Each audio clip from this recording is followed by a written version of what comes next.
Thank you to the organizers.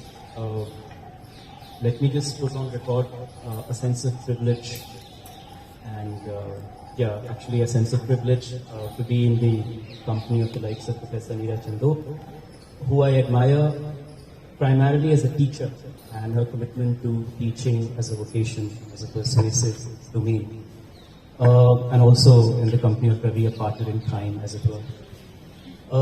So I will speak on the idea of the academic community, and I think by now you've figured out that much of it, because given that Ravi has already sort of written a certain kind of a preface, I will try and sort of de-romanticize the academic community, because I think we've been romanticizing the academic community for quite some time. And my apologies in advance, just in case you were here to listen to the otherwise. Let me just quickly also situate, my points in the larger context of my biography. So, in the same building, approximately 2 decades ago, quite some time back, I was upstairs in one of the classrooms as a MA sociology student, and a teacher walked in. And I was pretty much as clueless as many others in that particular batch. A teacher walked in and spoke for about 15-20 minutes. And there was a certain clarity in relation to what I wanted to do in my life. And I was damn certain that I wanted to be a teacher. So this happened within 15 minutes, and it was absolutely miraculous. There was something magical about that realization dawning upon me. So of course I enter into the idea of the academic community with that sense of romance and faith and belief and possibilities. And one remains indebted to universities as sites of learning, unlearning, critical thinking and whatnot. But I think a lot has happened in the past, as a result of which at least some of us are compelled to kind of depart, to think about things from a slightly different, in fact, markedly different position. And please don't be under the impression that this formulation has to do with the fact that I'm under suspension. That is not the case. Let me just put this on record as clearly as I can. I've been thinking about it, or some of us have been thinking about the rot within the academia for quite some time. When we could not even think that at some point we will be suspended for whatever little we did. In fact, it's a pity that we got suspended for no reason. We should have done something really radical. If you get to know what we did, you will not feel sorry for us. You will feel sorry for us in a different way.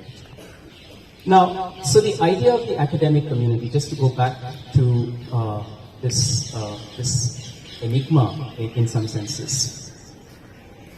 For quite some time we were romanticizing it, and as I said in the beginning, that it is high time we de-romanticize the idea of the academic community. So we start with a set of ideas that it is a community that swears by a set of principles. So it works on the principle of a certain sense of integrity, ethics, and there's a certain principled commitment that the academic community has to learning and unlearning. And it is because of the centrality of learning that the academic community kind of carves out a distinct space for itself in the world in which we find ourselves. But what has happened, and this is again something that's been going on for a while, that there's a shift. And I'm not going to talk about some of the usual stuff that we refer to when we talk about the crisis within the academia, because I think these are things that we have already familiarized ourselves with. I think we have already been informed, and we perhaps deep down know ourselves, because we are also part of the landscape that I'm reflecting on. So I'm not talking about a certain kind of smug, self-congratulatory mode in which the academic community lives. That's, of course, that's been a problem for quite some time. I'm also not going to kind of look into, categorically, the disconnect between the university as a space and the world outside, and how this gulf is only sort of getting wider and wider. But I am interested in a few ailments that I think have become part of the academic community in recent years. So let me begin with 2-3 things and then finish my bit on the idea of the academic community. So how does one begin with this whole idea of the malaise, the rot within that I spoke about a while ago? One of the things is that learning, something that I referred to a while ago, that something absolutely central about learning when it comes to the idea, the very existence of academic community, learning has been, in some senses, timetabled. There's something horrendously, markedly routinized about learning, as opposed to learning as a way of being, right? As to do with, our bones as members of the academic community. So learning has become very timetabled. So 9 to 11, Monday, this particular course, and after that, who the hell cares, right? And then also consultation hours. I was thinking about this. I don't know whether the public universities are plagued by this, but I think in few universities in India, starting with private university, but I think in our university as well, people are very particular about consultation hours. This was not the case when I was a student. And again, I'm not romanticizing the phase when I was a student. There were all kinds of problems, but definitely this was not one of them. So this whole idea of a very routinized, timetabled, managerial kind of a university operational framework, right? And it is in this regard that we begin to think about learning, something that is so sacred and absolutely indispensable to the idea of the academic community, learning becoming transactional. And a lot happens to it, and I don't really have to spell out what all happens when learning becomes an absolutely instrumental transaction, right? And I think students also have to be kind of brought into this. While I do acknowledge that the blood is not really on the hands of students as much as it is on the hands of teachers. Nonetheless, when it comes to this transactional understanding of learning, I think the students also are to be blamed a little, because they are entering the classroom for perhaps a different set of reasons. And the teachers are there to provide service of a completely different sort. So this transactional nature of learning. What has also happened as a result of this very important development, this whole, this drowning of something that is so sacred and so important into what Marx called, icy waters of calculation, this transactional business.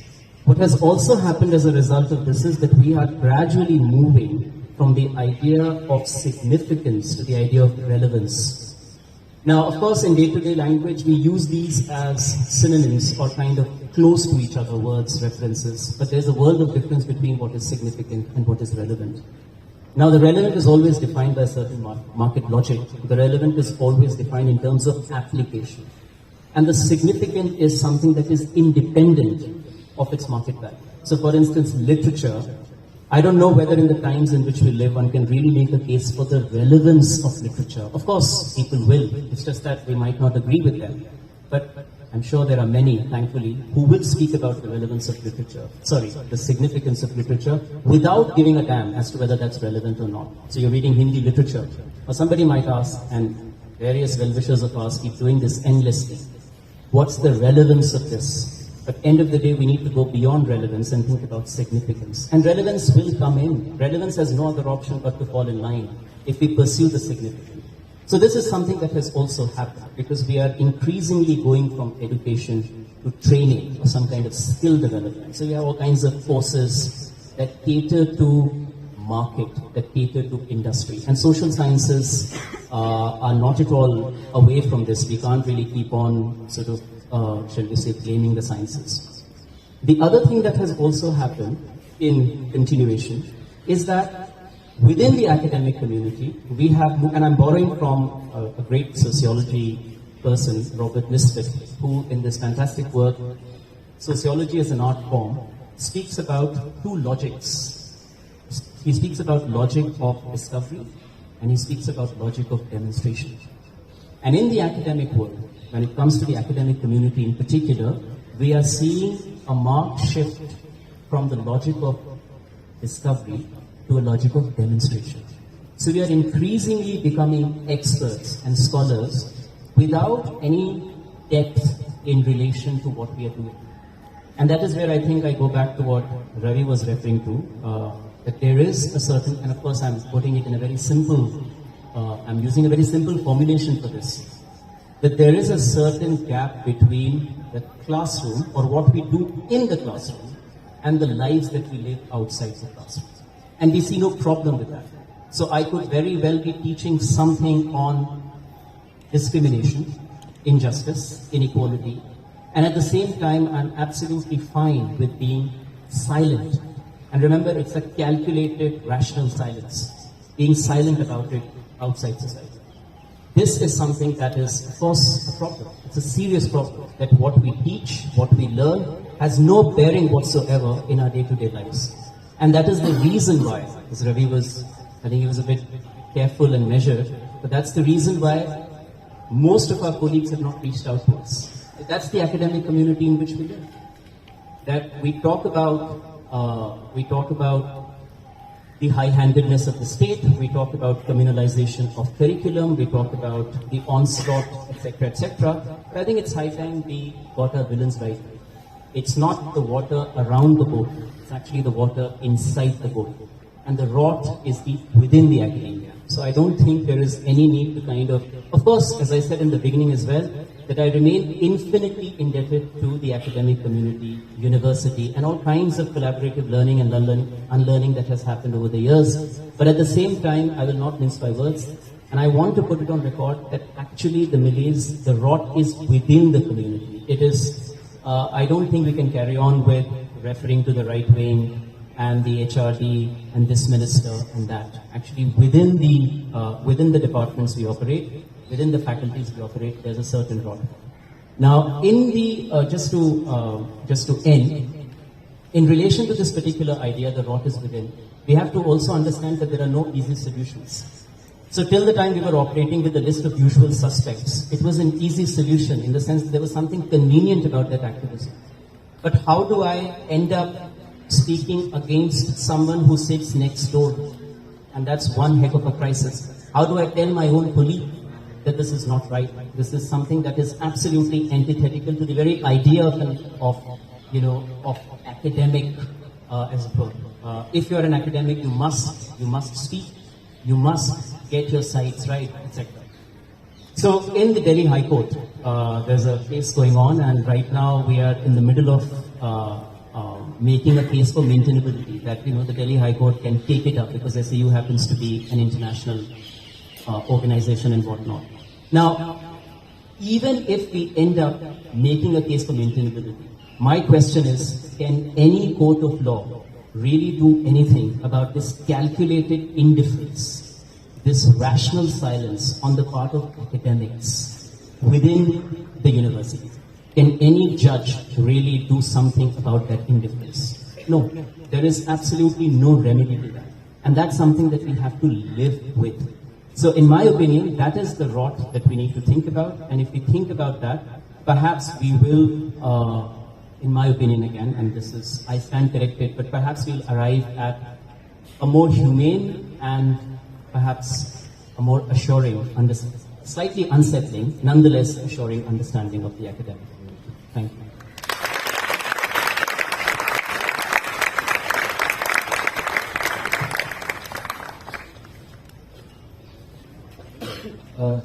अब जिनको सवाल पूछना है, forum जो है question answer के लिए खुला है, जिन्हें सवाल पूछना है सवाल। हाँ जी, बिल्कुल। Good evening, sir. My name is Shaurya. I am from Center for Political Studies, Delhi. Sir, I would like